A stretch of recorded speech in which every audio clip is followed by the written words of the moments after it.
Hey everyone, my name is Kirsten. Welcome back to Twin Talks Ballet. Today I'm with my friend Glenn, who is a former professional dancer, a master's student at Indiana University studying mental health counseling, also a real estate agent. So if anyone wants to buy a house in the Indiana area, he can help you out with that. And also, we have another business venture and career counseling. Is that correct? Yeah, Consulting. career consulting. Yeah, pretty much the same thing. But Love yeah, it. You wear many hats. many hats, too love many that. hats. But yes, absolutely. Oh, You I used to understand. say too many. You see, the coach in me is like, according to whom? Yeah, well, that's a good point. That's a good point. I like it. Absolutely. Well, I'm so grateful that you're joining me today because we are going to talk about your experience as a male ballet dancer, both in your training background and in your professional career as a ballet dancer. And really our hope with this conversation is to both encourage the guys out there who watch my channel and are probably like, you only bring female guests onto here. And of course, we all know like ballet isn't just for women. And men do tend to be underrepresented in the media in ballet, although that is changing a little bit. So I'm really looking forward to asking you questions about your experience.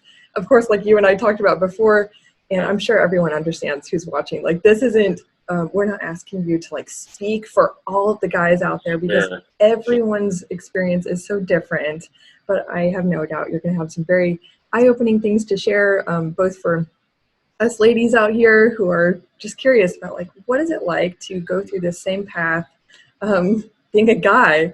I know I've had a lot of preconceived notions about that, so I'm excited to get some clarity and also, again, to encourage the guys out there who are watching. So, long intro. Thanks for being here.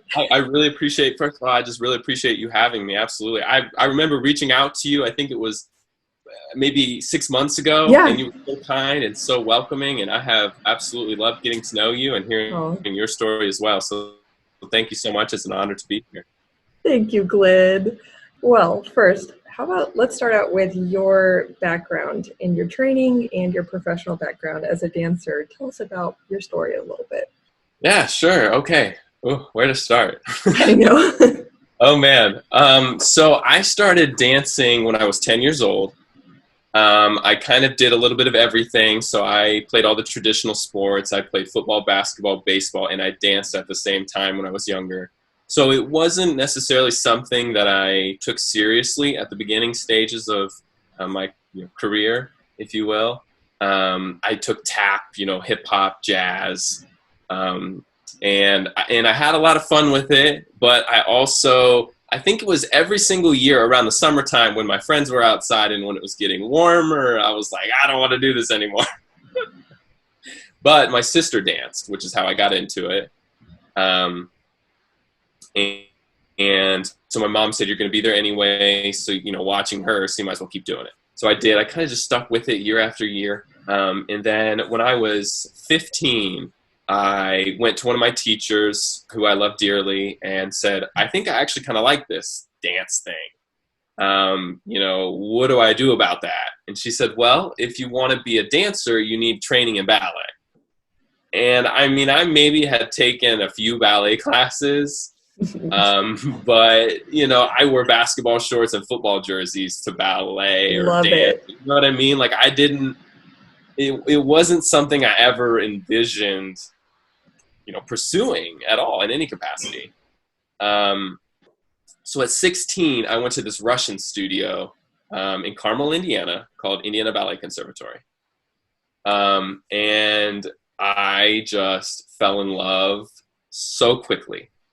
My teachers really brought me in and said, hey, that's okay that you've never done this before. And that's okay that this isn't maybe what you want to do with your life. At that point, I thought I was going to be a professional football player. I was like dead set on going to Notre Dame, playing football, then going to the NFL, which sounds crazy. I know. Oh, I love it. You dream big. Maybe for better or worse. So I started training Vaganova with this Russian studio. And I don't know. It's just something about being there, and one of my teachers in particular, his name's Sergei Sergeyev, and he just brought me in and said, hey, that's cool that you don't want to do this full time, like that's fine. Let's just, get better while we're here and maybe have a little fun doing it. And so I started when I was 16, and then over the next, I want to say maybe year and a half or 2 years, I kind of was like, wow, I want to keep going. The same time I realized I wasn't going to make it as a professional football player. So, so I was like, well, I want to keep going, but I don't know what to do next. And they were like, well, go to college for it. They kind of mentioned that there's this program at IU, the Jacob School of Music. And I was like, the Jordan School of what? Like, I didn't even know the difference between the Jordan School of Music at Butler and the Jacob School of Music at IU. I had no idea. And so I started pursuing that, and I was like, oh my gosh, this is one of the best ballet programs in the country. I had no idea. It's right in my backyard in Indiana.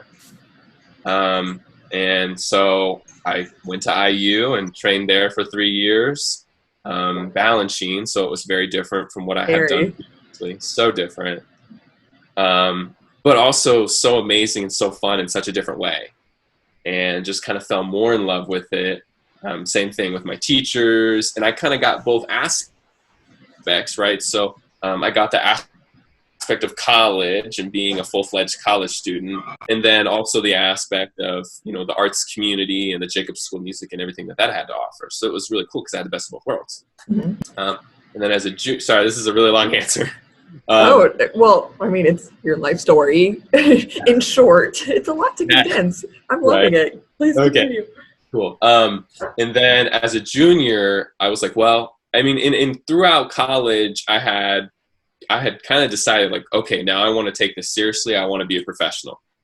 And so, put my head down, kind of went uber obsessive focused and, a little crazy. And my junior year, I graduated early. I left early. I still had a couple credit hours left. I left IU early and started dancing with the Kansas City Ballet. Mm-hmm. And then had an absolutely lovely time there, but I got a concussion while I was in Kansas City. And that kind of derailed a lot of what I was doing because I had numerous concussions prior playing football in high school. So it was like my third or fourth concussion at that point. And I was like, wow, this isn't worth it. For me personally, I went into a very dark place when I had that, because it was really my first time away from home. Even when I was at IU, I was still so close to home. Mm-hmm. And it was my first time going away from home. It was my first time in a professional environment, and that looked even more different than being in the collegiate environment.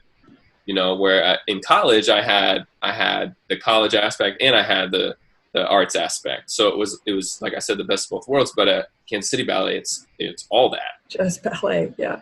Just ballet. And I was like, whoa, this is different. I don't know. And then I got a concussion on top of that. And then I was just struggling for a good 5 or 6 months with the concussion and with deciding if I even wanted to do ballet anymore. And I actually left Kansas City because I was like, I don't want to do this anymore. I was ready to be done.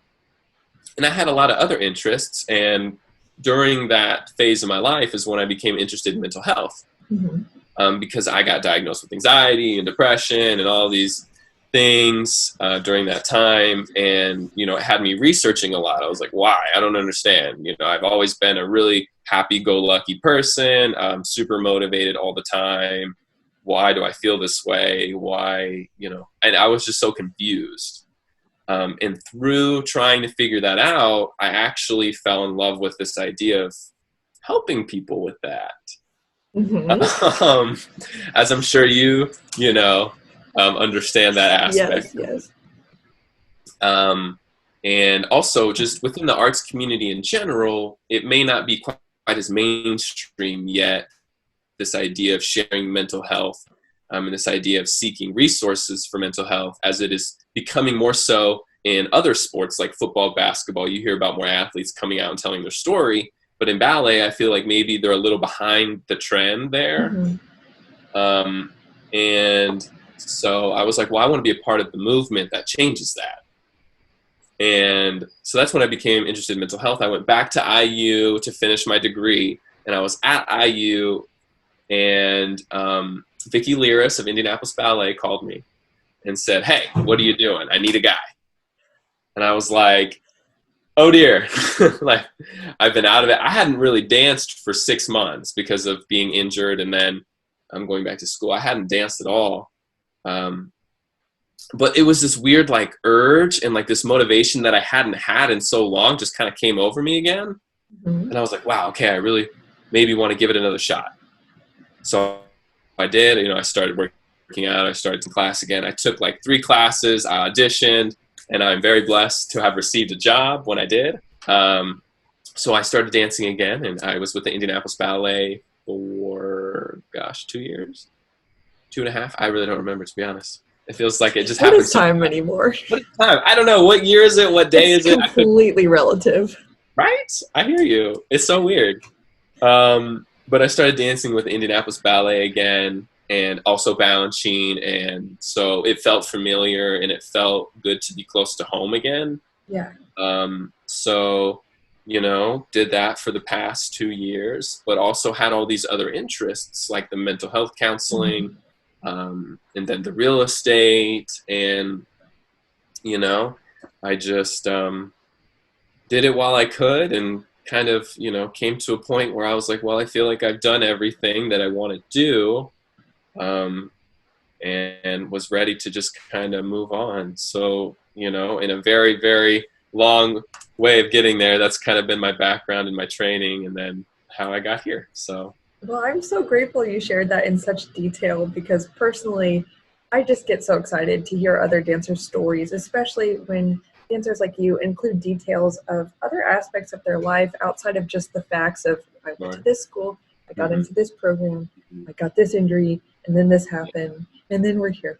I really enjoy that you shared about some of the personal side of things, and how your other interests kind of came to mind and came to be in your life through some of the difficulties like that concussion, or how you were able to find opportunities, or opportunities kind of came your way. And it sounds like you have that opportunistic mindset where you're like, well, I'm going to make the most of this while I can. Just Absolutely. Go for it. I really love that. So I'm sure other dancers are really encouraged by your story as well, especially since I think now this year, many dancers are exploring other sides of themselves and wondering, what is there to me and my life besides just ballet? And that doesn't mean that ballet is insignificant to you. It doesn't mean it's not important to you, but it is one of the many things you can do as a person. Absolutely. And if I could hit on that point real quick, I think that was just one of the things I struggled with, is when I was in ballet, I felt like that's all I could focus on. I felt like that was all I was allowed to obsess over. I watched your last video with Goldie, and I know her, and hearing her talk about how she's not the stereotypical bunhead, that was kind of me, but I felt like I had to be. If you want to be a professional, if you're taking it seriously, you have to be all in. Right. And I was like so interested in so many other things that I felt conflicted. I felt ambivalent all the time. And that was definitely one of the things that I had to get over and understand, like you were saying, that that's not who you are, it's something you do.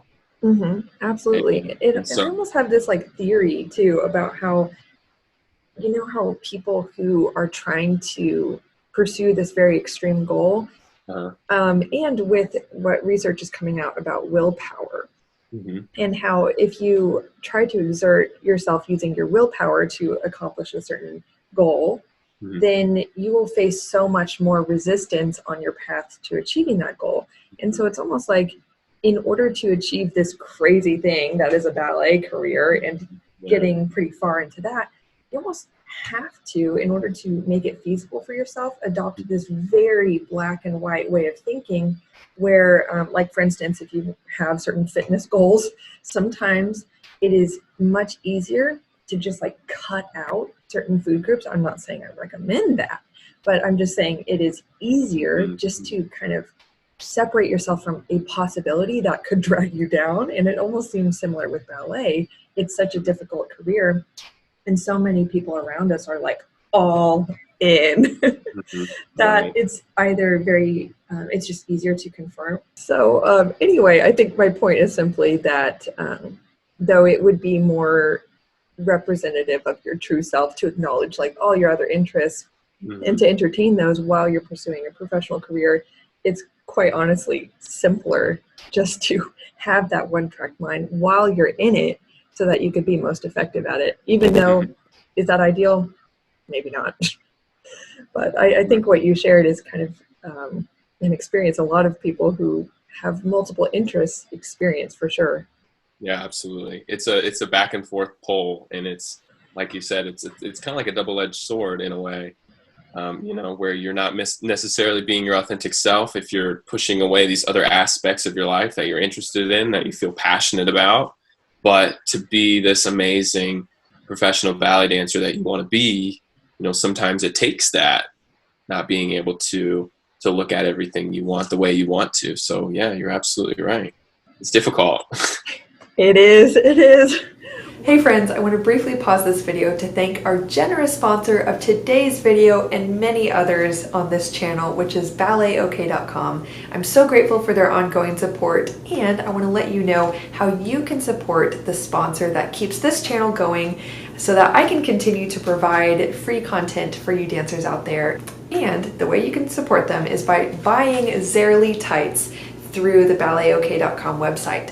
I personally love Zerly tights. They are truly my favorite brand. They're soft, they're sleek, they're flattering, they're durable, and I love that the compression technology in these tights is truly unmatched by any other brand, and it genuinely makes a difference in how fast your legs recover between ballet classes and how good your legs will feel by the end of a long day. I notice a difference not only as I dance in these tights, but when I teach, when I'm standing around a lot in the studio. I do notice that my legs feel better when I wear my Zerly tights. So go check out Zerly tights through balletok.com, and additionally you can participate in balletok.com's tights recycling program, which I have recently done. All you have to do is go to their website, email them info@balletok.com, and ask for a free shipping label. They'll send it to you, put your tights in the mail, and what you get in return is a discount on your future orders of Zerly tights through balletok.com.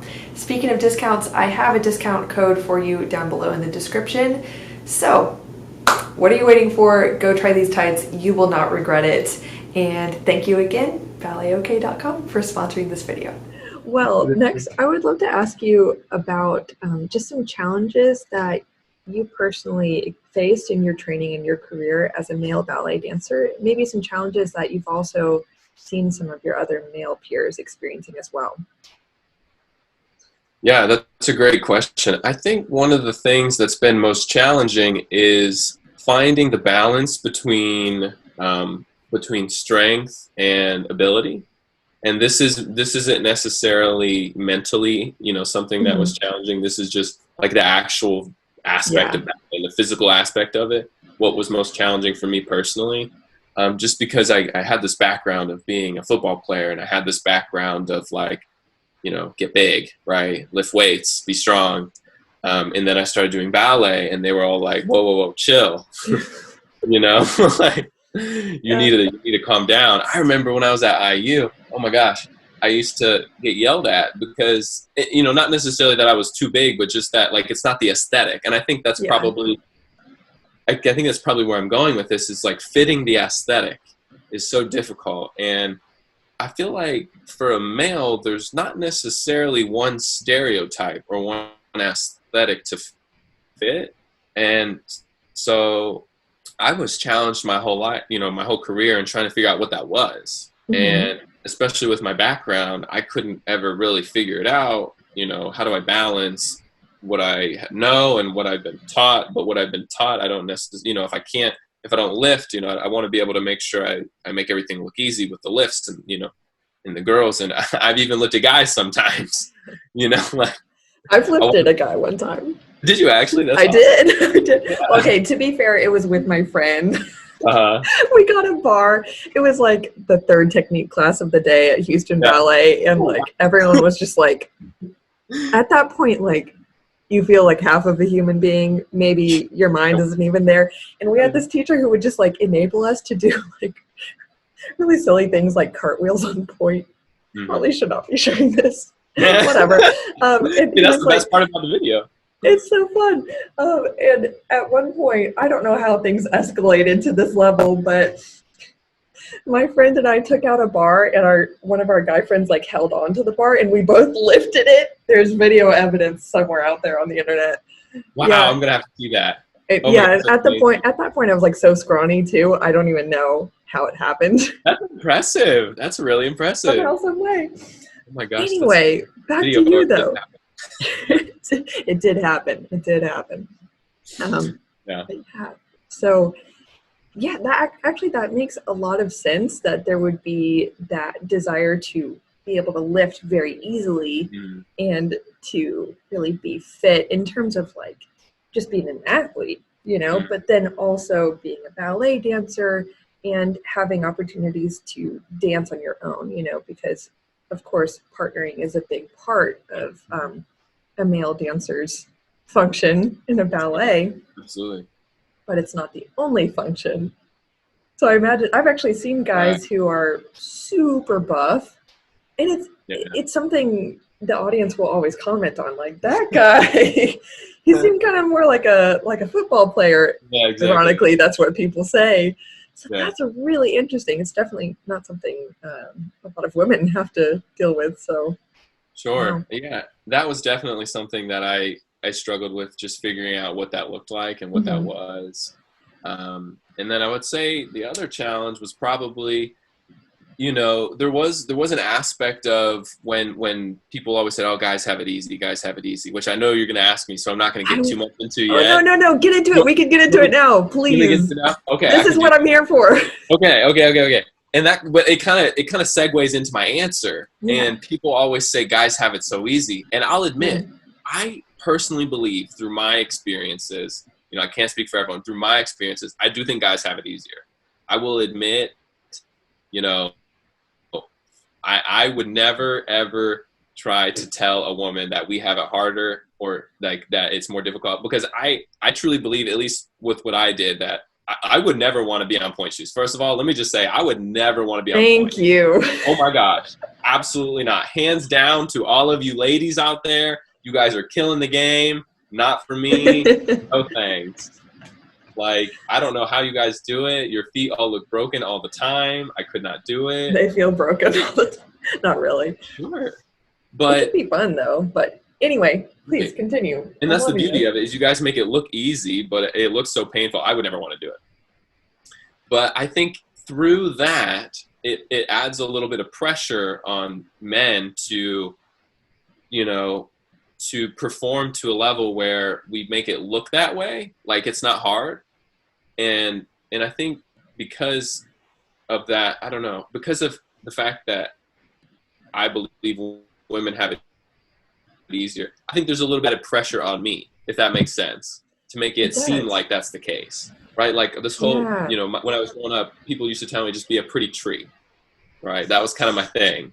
They were like, just be a pretty tree. That's all you have to do, and you can get a job, and you'll be fine.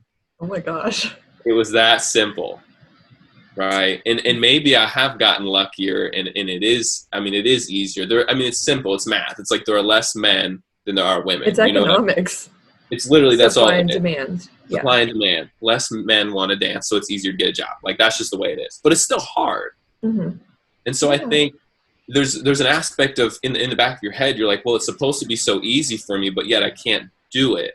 Does that make sense? Like, do you know what I mean? Like, it's still hard. Yes. I can imagine this. Like, I actually was very excited to talk to you just because I'm always very interested in like bringing compassion and perspective to areas that are frequently judged or written off. For instance, the male ballet dancer's experience from a female perspective in the industry. I mean, you've probably heard it, and it's probably been quite offensive to you. Like, you guys have it easy. You shouldn't complain. Yeah. And honestly, I regret to say I've kind of been in on those conversations sometimes. Sure. Now, there have been some guys I've danced with that frankly, I feel as if they did have a somewhat entitled attitude, or they didn't Sure. have a Absolutely. perspective to where they would complain around the women in a way that's like, come on, you're getting paid more than me. Yeah. You're dancing less than me. Our Yeah. director treats you with so much more respect. In fact, like a human being. I'm not saying my director didn't treat us like human beings. Sure. I feel very lucky that my director in Oklahoma was actually very kind. Although it's kind of sad that I feel lucky. Yeah. Well, and that's another discussion. That's a whole other hour, 45 minutes or whatever. Yeah. Right. And at the same time, I can really hear what you're saying, that if you know that a lot of your female peers are looking at you like, you have it so much easier, Glenn, I would imagine that the path is still difficult for you. And I've always known that. Like, it's not easy for anybody, but it would probably feel like, gosh, well, maybe I can't say anything. Would that be complaining? Or I should just make it look easy because that's what everyone's saying. Like, it sounds like there would be that pressure. Does that sound like it tracks with your experience? Oh, absolutely. And I think you hit on a good point. It makes it like you can't complain, or you can't bring up your problems or difficulties you're having. And so in my mind, it made it, if I was having a bad day and I was having a lot of negative thought patterns and I was, going through my own thing, I didn't feel like I could talk to anyone about it, because I feel like there was this notion of, well, you're a guy, you have it easy, so like shut up. And to an extent, I will always admit that I do feel guys have it a little, the path to get there is a little less difficult. But even within what you're doing, it's still hard. And so I think it's just, you have to separate male and female sometimes and say, well, hey, guys can still have it hard. Men can still, have difficulties and deal with mental health, and we can all have a bad day, and it doesn't matter who had it harder that day. It doesn't matter like, that we, maybe didn't have to do as much, but I can still have a bad day. And so I think I just struggled with that a lot, especially early on in those first few months, first few years of like, wow, this is really difficult being a professional in anything you do, but I didn't feel like I was allowed to express that.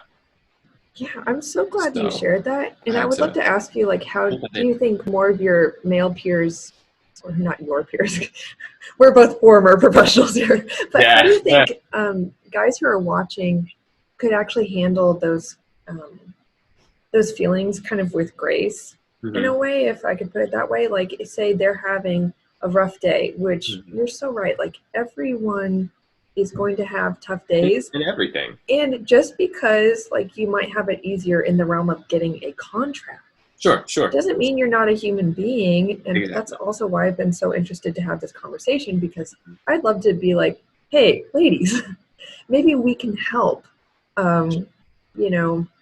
make this a healthier space for guys as well, even though there might be aspects that are still easier. Maybe some are just easier, and that's like an economics issue. Some might be an actual like lack of fairness, but like irregardless of not a word, you're still human. So what would you say to guys who might be watching for like how they can handle tough days or tough circumstances? Absolutely. No, that's a great question. And I don't want to take away from, like you had mentioned, like that is there. I'll admit the, lack of fairness is there. And I'm not trying to take away from that at all. And so I just want to put that out there before I answer. But honestly, I think, being aware, I think is so important in a lot of aspects with your emotions in particular, as I kind of go down this mental health route and learn more about that. And, cognitive behavioral therapy is kind of my favorite of all of them. And I think just awareness of what you're feeling and awareness of the surrounding and then kind of better understanding where you can go from there. So, in different places, I was able to kind of have different, ways of going about that. So I, can find it a lot in other guys. And I think maybe explained better or talked through situations, had conversations. And I think I was more afraid of having those conversations, because of maybe the stereotype of guys have it easier, I can't talk to a female about this. But I think honestly, just being aware of where I'm at, being aware of where everyone else is at, and then just having a conversation about it, about like, hey, you know, I understand this is the situation. Hey, this is something I'm going through. And honestly, you know, you know this, like you have your best friends usually in ballet, or you guys are so close because you spend so much time together. And I feel like just through bonding with people in a very naturalistic way, you can kind of confide in them some of those feelings that you didn't think you could share. So I think trusting your instinct that like, hey, you know, it's okay. And if these people really love you, you know, your ballet group, your best friends in ballet, or your peers or whoever, I think if they truly love you, then, you know, they're going to be willing to listen to anything you have to say. So I think it's just the fear of it that maybe is the hardest part of like, hey, I'm a guy, I'm not allowed to feel this way. I have it easy. You know what I'm saying? And and just trying to start a conversation. It sounds simple, but it's hard. And, you know, I think that was definitely, as soon as I got over that aspect of it, you know, I talked to some of my peers and some of my best friends from ballet, and, you know, they helped me through all of that. And I think just becoming aware of what's going on and then working through your own emotions of like, hey, I'm scared to share this. I'm afraid that I'm going to look vulnerable. I'm afraid that I'm going to be, you know, seen in a different light, but that's okay, because if these people really love me, you know, then we're going to figure this out. And also on a different note, just understanding that there are resources out there, different things like that, you know, and being willing to reach out when you need to, because it's so important. And, you know, people like you and I, that's what kind of trying to change is like, hey, that's okay. If you're, you know, this is our experience. It wasn't perfect. It wasn't great. And that's all right. And that's lovely and beautiful in your own way. And like, let's work through that. Yeah, I've definitely worked with some male dancers, and it's been so great to be able to support them. And I'm really, really glad for what you shared, because honestly, now that I'm getting to reflect on this, I remember being around so many guys that now I'm like really seeing this in another light. That's why I love talking about these things. Absolutely. Getting to see the industry from someone else's viewpoint is, it can be so life-changing. And what I'm remembering is these events of male dancers clearly having feelings, but rather than talking through it or being, and of course, like talking through it, it's not always appropriate in the time and space, like during the rehearsal day. Of course, like we're not suggesting you're just like, guys, sorry, can I sit down? I'm having a moment. You know, like, I need a moment. Hold on. Right. Hey, stop. Yeah, exactly. No, like, there's a time and a place, and having awareness of yourself and also social awareness of gauging, like, is this the time and place? Is this the setting? Are these the people to share that with? But what I'm remembering is these guys who, like I said, clearly had a lot of feelings, but rather than maybe just being objective and honest about that, like, for example, saying, instead of just clearly like exhaling and just having a lot of body language of emotion, which often expressed as aggression, extreme frustration, it kind of felt sometimes a little uncomfortable, sometimes even a little unsafe to be around them. Not unsafe in like, oh, they're going to do something wild. It's just like, it puts other people on edge when you have this body language of there's something going on inside of me, but you're not being honest about that. Whereas I saw a lot of female dancers, like myself even, like there were many times where I was really having a hard time, especially throughout my knee injury, but yet I felt like I could have that, I was allowed to say, and I'm not saying like men aren't allowed to say this, and my hope is that whoever's watching would feel like they have permission to do this as well now. But I felt like I was welcome to say, you guys, I'm just really discouraged about my knee today. It's way worse than it was yesterday. And I felt like I could say that instead of just, you know, huffing and puffing in the corner or just like facing the wall and crying. Did that many times, by the way. Okay, that's okay. Like, haven't we all? Like, you just like, you're doing bar, you're just like. I have to. Yeah. Like the signal here. Yeah, right. The single tear. Yeah. Yeah, like big drama. Totally. I mean, Yeah, right. of course, like I feel like I need to balance out that there were many more joyful days than that. But anyway, yeah, I felt like I could tell people that.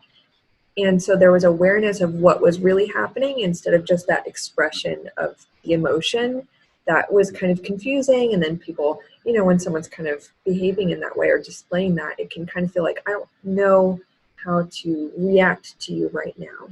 Yeah. So if guys could just feel welcome or safe to say, I'm just going through some things today, or just having a lot of negative thoughts today, that seems like it would be much, much more healthy and helpful, even for, like, I'm imagining scenarios where guys are partnering. And when you're partnering, it's emotional, it's helpful to have that rapport. Yeah. Oh, absolutely. And when there's like a wall up or clearly something going on, it's really hard to have that rapport with your partner. So if guys could just feel safe to say what is actually happening inside of them, so they don't either have to just like put on a front, but clearly be going through something, or what I also saw a lot of is blaming. And that what was misconstrued by a lot of women is like guys would be expressing emotion, and then it would be very quick to they would be quick to say like, oh, it's because of this person, or it's because this is happening, or this just sucks, or whatever. You know, there's always something external, and that is something a lot of women simply don't have compassion on, because it's like, oh, you think your external circumstances suck? Like, literally, let me tell you. Whereas if they were just like, hey, I'm a human, I'm having a day, or my body hurts and it's really discouraging to me, we can absolutely, I think, relate on that as men and women. Absolutely. Oh my gosh, especially to your point on blaming, I feel like that's where a lot of the frustration can come from, especially like you mentioned in those partnering situations. Yeah. With the blame game. And then you're talking, you know, in the locker room smack about blaming people, and I feel like that energy just kind of bubbles over sometimes. But to your point, yeah, like you know, when you mentioned you felt like you could say, hey, you know, this hurts or whatever, and you know, and then you know, all those points were really great. And I think that maybe is a little place where guys, at least in terms of partnering, because now I'm thinking of partnering because you brought that up. You know, I've had a labrum tear, I've had like 3 surgeries and a concussion, and then, you know, I kind of felt like I couldn't necessarily say anything, where maybe people were like, hey, are you okay? And I felt like I had to be like, yeah, I'm good, I'm fine, I'm a guy, it's okay. Oh, you know what I mean? No, that sounds miserable, because that stuff hurts. It does not matter what your gender is. That hurts. And it affects you so much psychologically and emotionally. Like, having a physical injury has so much more impact on you than just the pain you're feeling. So I imagine that would be really difficult. And I'm so glad we're talking about this. See, you never know where these conversations are going to go, but I'm sure a lot of guys and girls watching are like, wow, okay. Hopefully the ladies watching are like, wow, I can have a lot more compassion and understanding on what's happening. And hopefully guys feel like seen, heard, and encouraged by this. Yeah. And I think that's kind of my goal. Is like what you said about being seen, heard, and encouraged. I'm not trying to take away from, you know, the difficulties that women have, because believe me, like I said at the very beginning, I would not want that kind of pressure and that kind of, you know what I mean? Like, guys are amazing, and I'm so glad, you know, that someone's willing to do that. But like you said, being seen, willing, and heard, I think was just one of the things where maybe I had in a few people, but in, you know, some of my situations, I didn't feel like I had from the top necessarily, you know, like from I don't know, management or whatever you want to call it, but like that wasn't okay. That like, okay, you had this, but you're gonna be fine, right? Like, you're good to go, you can lift again, like you can keep going, you're good, right? No, I'm hurt, like I can't just push through. I know I'm a guy, and I know it's supposed to be easier for me, but you know, I'm struggling. I mean, ladies do experience a lot of that too. It's like, oh, you're good, right? Sorry, you had surgery like 2 days ago. Oh, you're good, right? Yeah, no, absolutely. And if you're not by. And I think that's just a thing about mental health in general that's hard, is a lot of people, not just men or women, feel like they can't, because of the okay bye aspect, Like, you know, if you have this problem, okay, bye. I've seen it happen. Like, I've seen people struggling with mental health, and I've seen directors not want to deal with it, and they say, okay, bye, to the person. Like, that's horrible. And I know that's that's kind of random, but still, just to that point of like, that's not okay, that's the way it is. Like, that's a whole nother difficulty and a whole nother struggle that everyone in this profession is going through and having to deal with. That's really unfortunate. Yeah, that's why, of course, like we both, I'm sure, hoped for change within the industry of more acceptance or support, you know, because we understand like acceptance doesn't need to look like, hey, I accept that you're having a really tough day, so take the day off. Like, there's still work to be done, and we all understand that. Like, that's how it works in every industry as an adult, for better or for worse. Like, the show must go on. So yet we balance that with also acknowledging your needs as a human. And I think it would be great to one day see the ballet industry providing dancers with more resources, or at least providing teachers and administrators, people in leadership, with some sort of training or education on how to interact with people, identify and interact with people who might be having a very serious mental health concern, which does happen. And at the same time, like, while hopefully our industry is changing, encouraging dancers to get outside support is very, very, very important. Something I definitely wish I had as a dancer, just because I hadn't really considered it. And also, I think, like I've shared in some of my videos before, not in that many, when I was a dancer, I actually only went to 3 therapy sessions after I had like a very traumatic experience with a teacher. I was clearly very like broken. And so it was my parents who convinced me, like, hey, we really think you should talk to somebody. And I was like, what? Really? Okay. It just, at the time, it was like, what, 2013? So even then, I was like, what? That wasn't even a thing 7 years ago. Yeah. Right. And I only went to 3, and then I moved away. And I remember opening up to a peer saying, I think I had left on a weekday or something. I needed to do that to go to an appointment. And she asked where I was, and I opened up. I said I went to therapy. She literally laughed at me, and it was a group of 5 girls.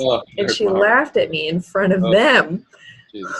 Oh my gosh. Like, I think, thankfully, we kind of live in a different climate now about that. But anyway, I would love to ask you, what do you think ladies can do to support guys in their training, in their career, in terms of like kind of having the human struggles of maybe an injury, mental health? How do you think ladies can support guys? Great question. I actually think it's twofold.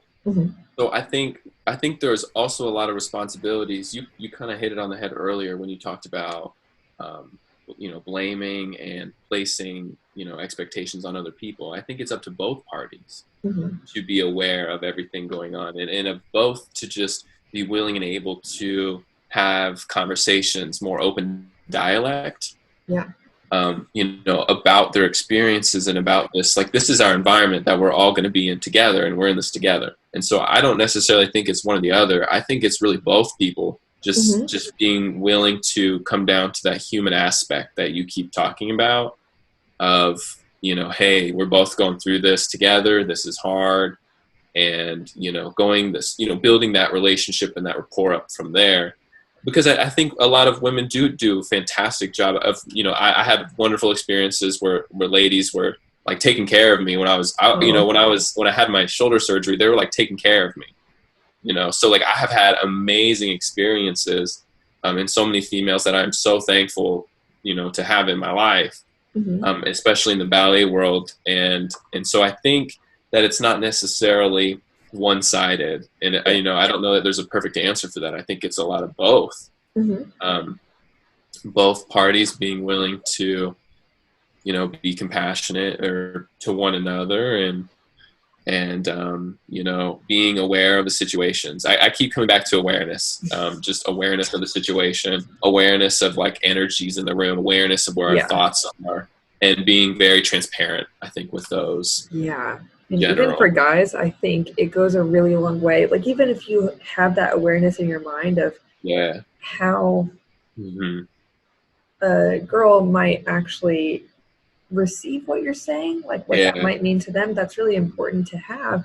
But further, like what you might be able to do with that awareness is like you can still say what you're struggling with, but understanding like how you've been very aware of how women face a lot of challenges in the industry. And of course, as a woman myself, like I know I don't have a problem with any guy saying they're struggling.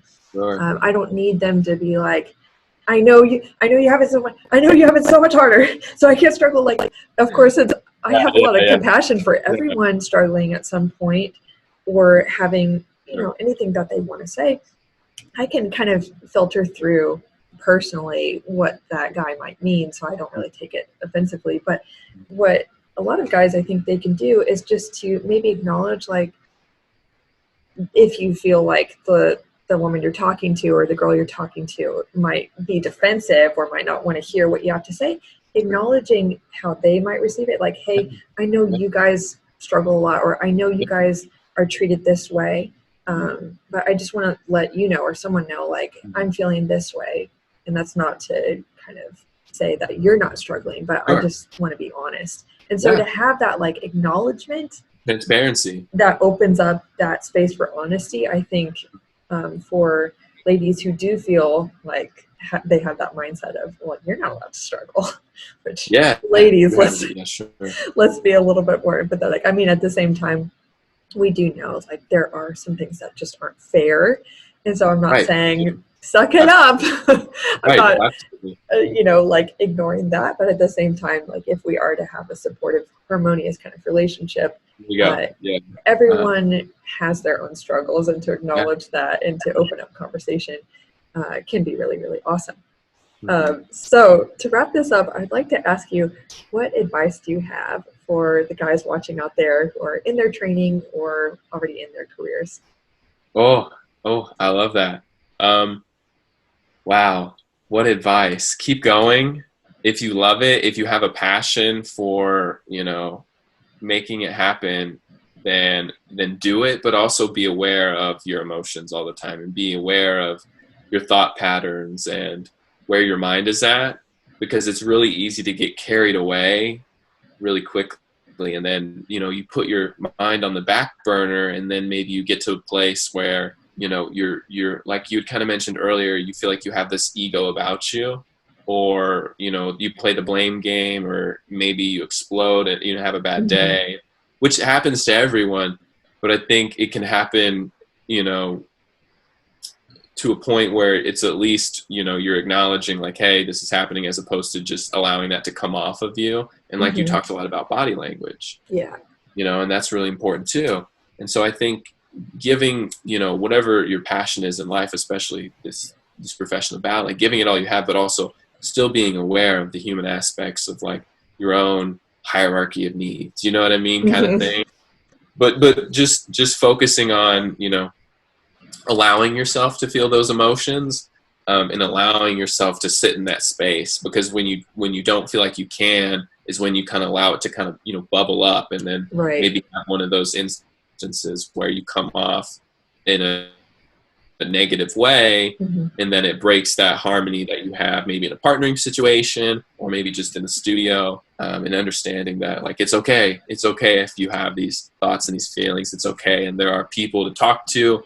Your peers love you, and they're there for you, and there are resources if it's even more difficult than that, and you're never alone, ever. Oh my gosh, I'm just one voice of millions of male voices, and my experience is going to be different from another guy's, and I would hope that even if another guy is going through a more difficult time, he understands the same thing, like, hey, I'm not alone. I know there are other people out there that are going through this experience, and it's going to be okay. So, fantastic advice. The takeaways I'm kind of gleaning from this conversation are, everyone is, human first. We all have different challenges and different things that are easier for us. Like maybe for women, socially outside of ballet, and this is something I wish we could have covered today, but we'll have to have you back on, which is like Please. a lot of women might have an easier time socially expressing that they're a ballet dancer to people who are outside of the industry. Maybe men have a harder time with that. Oh, I didn't even get to that. Yeah. Another time, another day, another destiny. Oh, wow. I didn't even get to that. Yeah. Oh, that's another challenge I should have brought up. Sorry. Anyway, go ahead. Oh, well, I know it. Now everyone knows it. Yeah. I mean, I think that's kind of one of the more assumed challenges that men face. But yeah, I think to acknowledge that every dancer has their own set of challenges, and that doesn't invalidate someone else's challenges. We're all human. And also that, to your last point, like we all have emotions that come from those struggles. And so the emotions are going to be there in your body or in the way you express yourself, no matter what. And so to acknowledge them, to find a healthy way to process them is absolutely crucial, because, you can't just like ignore them. They go somewhere, whether that manifests in your body or in the way you act towards people, or in like an episode of just exploding kind of in emotion. So I hope everyone listens to this. They're encouraged, and they also are encouraged to take care of themselves and to have more interesting and open conversations with their peers, whether you're a guy watching or a girl watching. I personally enjoyed this so much. Yeah. So thank you so much, Jen. I just said Jen. My bad. Yeah. I need some water. Glenn. Same thing. No, that's okay. Oh, can I say one more thing? Please. Just really quickly. Because when you ask me the greatest challenge of being a male, for some reason I was like trying to decipher through my thoughts, and I never came across like the main challenge is being a guy. Like that is it. Being a guy in ballet is the hardest difficulty of being a guy in ballet. Like when I was a kid, I used to get made fun of. I know I'm going off on a tangent now, but I think this is probably something that's important for guys to hear. Yeah, like, I got made fun of so much. I got called so many names that I didn't even know when I was a kid. Oh my gosh. I don't know why I blanked on this. I am so sorry. This is that like, traumatic? It was that I kind of tried to like get rid of that thought. And guys, if you're out there and you're watching, you are not alone. You will get through it. I promise. Use your peers, the ones that love you. That it's hard. Oh my gosh. Growing up as a guy doing ballet or in dance in general, that's probably the greatest difficulty of all. It's just being the guy that does ballet. Simply. That's it. So, yeah. Oh my gosh. We'll have to have another conversation on that, but definitely, I'm sure a lot of guys watching are like, oh my gosh, yes, thank you for mentioning that. Yeah. Do you have anything like you would share to help them with that social kind of challenge? Gosh, I don't know. I think ignoring it is kind of the best thing, because the older I got, people started realizing what I actually did. And I think just from their own maybe growing or their own maturing, they were like, oh, whoops, like he actually is athletic and artistic and does all these cool things, and it's really hard. And I think maybe just understanding that you can't control those people and, doing what you love, because at the end of the day, you're in control of your own happiness. And I think I was so worried, because it was some of my best friends that I was struggling with when I was like 13 years old. You're a boy at 13. I was like getting made fun of, and it was a struggle. So I think leaning on your peers, leaning on your loved ones, and just understanding like it's going to get better. It always does, I promise. Absolutely. Yeah. And you and I are out there. We're proud of you guys out there, hang on for a couple of years before people understand you're actually like strong and you're following your dreams and you're brave. Like I have a lot of respect for that. So if you're watching and you're like, oh my gosh, that's me, I'm proud of you. Sending a virtual hug to you. Oh, brave. And if guys ever need to reach out, please do. I don't know if that's a thing, but like, because I had a lot of guys when I started getting older that, helped me a lot with it and understanding that it was okay. So if anyone ever needs anything, like just shoot, me a message, because I had so many people that helped me, and I would love to be able to help anyone else going through a struggle. Oh, that would be so sweet. I bet you would be the best mentor. So I'm definitely going to have your information posted in the description and probably at the bottom of the screen here. Thank you so much, Glenn. Again, you can be a realtor, if anyone needs to buy a house. I know, random side point, but I always love like promoting my guests, whoever's on the channel. hey, I want to help you out because I really appreciate your time. So if you're in the Indiana area, if you want to buy a house, Glenn's your guy. And of course, Hey, I got you. yes. I wish you lived in Austin because I'm looking to buy a house next year. So Oh, I mean, hopefully, yeah, we'll have to talk about that.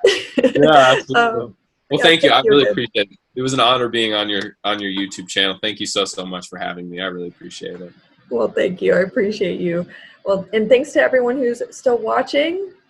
Goodbye for now. I'll see you next week. And again, reach out to Glenn. I'll have them check out your Instagram page, or if you're a guy looking to get connected with another guy who understands, Glenn's your dude. Please do. Well, thanks, Glenn, and bye, everybody.